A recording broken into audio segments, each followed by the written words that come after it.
வணக்கம் தோழி, நலமாக இருக்கீங்களா? நம்ம சேனலில் சஷ்டி விரதம் பற்றி நிறைய பதிவுகள் பார்க்குறோம். ஒவ்வொரு மாதமும் சஷ்டி விரதம் வரும்பொழுது உங்களுக்கு நான் ஞாபகப்படுத்துவேன். இந்த வருடத்தினுடைய முதல் சஷ்டி விரதம் எப்போ வருது அப்படிங்கிறத பற்றி தான் நம்ம இந்த வீடியோவில் பார்க்க போகிறோம். வீடியோ பார்க்குறதுக்கு முன்னாடி இன்னும் நம்ம சேனலை சப்ஸ்கிரைப் பண்ணாத தோழிகள் சப்ஸ்கிரைப் பண்ணிக்கோங்க. ப்ரெக்னென்சி தொடர்பாக இன்னும் நிறைய விஷயங்களை நீங்கள் தெரிஞ்சுக்கலாம். இப்போ நம்ம வீடியோ பார்த்துடலாம்.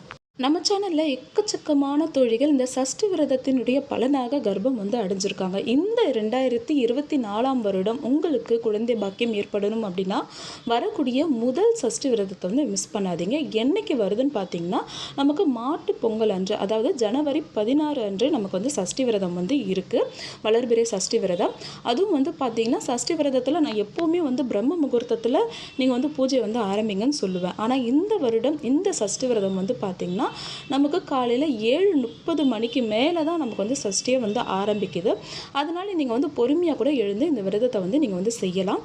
பூஜை சஷ்டி விரதம் 7:30 மணிக்கு மேலே ஆரம்பிக்கிறதுனால நீங்கள் பூஜையை 7:30 மணிக்கு மேலேயே கூட நீங்கள் நிதானமாக செய்துக்கலாம். முன்னாடி நாளே நான் எப்போவுமே சொல்கிற மாதிரி முன்னாடி நாளே வீடு எல்லாமே சுத்தமாக க்ளீன் பண்ணி வச்சுடுங்க. மறுநாள் காலையில் உங்களுடைய பூஜை அறையில் ஷட்கோண கோலம் நம்ம சேனல் ஆல்ரெடி நிறைய முறை சொல்லியிருக்கோம். ஸ்டார் கோலங்கள் அந்த 6 சைட்லையும் 6 நெய் தீபங்கள் வச்சுட்டு கண்டிப்பாக பஞ்சு திரி போடுங்க. பஞ்சு திரி கிடைக்கல அப்படின்னா தாமரை தண்டு திரியோ அல்லது வாழைத்தண்டு திரியோ பயன்படுத்துறீங்க அப்படின்னா இன்னுமே நல்ல பலன் உங்களுக்கு கிடைக்கும். அந்த 6 நெய் தீபங்களை ஏற்றின பிறகு உங்கள் வீட்டில் குத்து விளக்கு இருக்குது. ஏன்னா ஃபஸ்ட்டு வளர்பிறை சஷ்டி இல்லையா, இந்த வருடத்தினுடைய வளர்பிறை ஃபஸ்ட்டு சஷ்டி அப்படிங்கிறதுனால நீங்கள் குத்து விளக்கு பூஜையும் சேர்த்து செய்யுங்க. நிச்சயமாக இந்த வருடத்திற்குள்ளாகவே உங்களுக்கு குழந்தை பாக்கியம் ஏற்படும். குத்து விளக்கில் பார்த்தீங்கன்னா நீங்கள் ஒரு விளக்கு கூட ஏற்றி இந்த பூஜையை பண்ணலாம், அல்லது 2 விளக்கும் ஏற்றி நீங்கள் பூஜை பண்ணலாம். 3 திரி இட்டு ஏற்றணும்.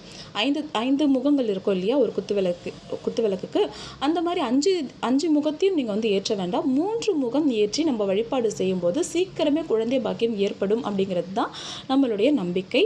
முழு மனதோடு வெற்றிலைப்பாக்கு பழம் நைவேத்தியம் வைக்கலாம், அல்லது பசும்பால் நைவேத்தியம் வைக்கலாம், செவ்வாழை வைக்கலாம்.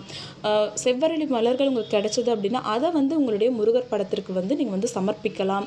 மாதுளை பழம், உங்களுக்கு என்ன பழம் கிடைக்குதோ அதை நைவேத்தியமாக வைங்க. அல்லது பச்சை பயிறு பாயாசம் வைக்க முடியும் அப்படின்னா காலையிலே நீங்கள் அதை ரெடி பண்ணி வைக்கலாம். காலையிலேருந்து சாப்பிடாமல் விரதம் இருக்கிறது ஒரு முறை. இதை நான் மாதம் சொல்கிறேன். பால் பழம் மட்டும் எடுத்துக்கிட்டு இருக்கிறது ஒரு முறை.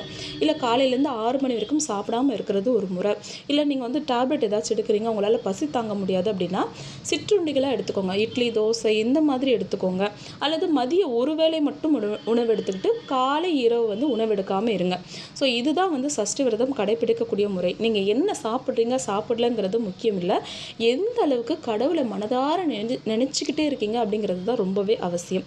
அதை மட்டும் மனசில் வச்சுக்கோங்க. நம்ம சாப்பிடாமல் இருந்துட்டா போதும் அப்படின்னு நினைக்க வேண்டாம். எந்த அளவுக்கு முருகனை அன்றைய தினம் முழுவதும் நினைக்கிறீங்களோ அவ்வளோ பலன் உங்களுக்கு சீக்கிரமாகவே கிடைக்கும். நிச்சயமாக ஒரு அழகான ஆரோக்கியமான குழந்தை உங்கள் வயிற்றிலும் தரிக்கும். முயற்சி செய்து பாருங்கள்.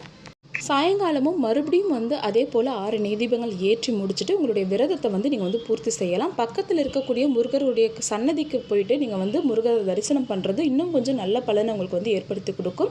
அப்படி உங்களுக்கு போக முடியல அப்படின்னா வீட்லேயே பூஜை முடிச்சிருங்க. உங்களால் அன்னதானம் கொடுக்க முடியும் அப்படின்னா ஒரு 3 பேருக்கு அன்னதானம் வழங்கலாம். அந்த அளவுக்குலாம் எங்களால் முடியாது அப்படின்னா கூடியவங்க நீங்கள் அன்னதானம் அப்படிங்கிறது பார்த்தீங்கன்னா மனிதர்களுக்கு மட்டும் கொடுக்கணும்னு அவசியம் கிடையாது. நீங்கள் சின்ன சின்ன ஜீவராசிகளுக்கும் கொடுக்கலாம். பச்சை அரிசி ஒரு கைப்பிடி எடுத்து நல்லா மிக்சியில் போட்டு அரைச்சிட்டு கொரன்னு அரைச்சிட்டு அதில் வெல்லமோ அல்லது சர்க்கரையோ சேர்த்து எறும்பு இருக்கக்கூடிய இடத்துல தூவி விட்டுருங்க. அதுவும் ஒரு அன்னதானம் தான். உங்கள் வீட்டில் இருக்கக்கூடிய சாதம் ஏதாச்சும் மீதம் இருந்துச்சு அப்படின்னா இரவு நேரத்தில் உங்கள் வீட்டு வாசலில் வரக்கூடிய தெரு நாய்களுக்கு உணவளிங்க. அதுவும் அன்னதானம் தான். காக்கைக்கு உணவளிங்க, குருவிக்கு உணவளிங்க. உங்களால் சின்ன சின்ன ஜீவராசிகள் பசியாறும் பொழுது அந்த வாழ்த்துக்களும் உங்களுடைய குழந்தை பேர் ஏற்படுறதுக்கு ரொம்பவே உதவி செய்யும். இதெல்லாம் நம்மளுடைய சாஸ்திரங்களில் சொல்லப்பட்ட விஷயங்கள் தான்.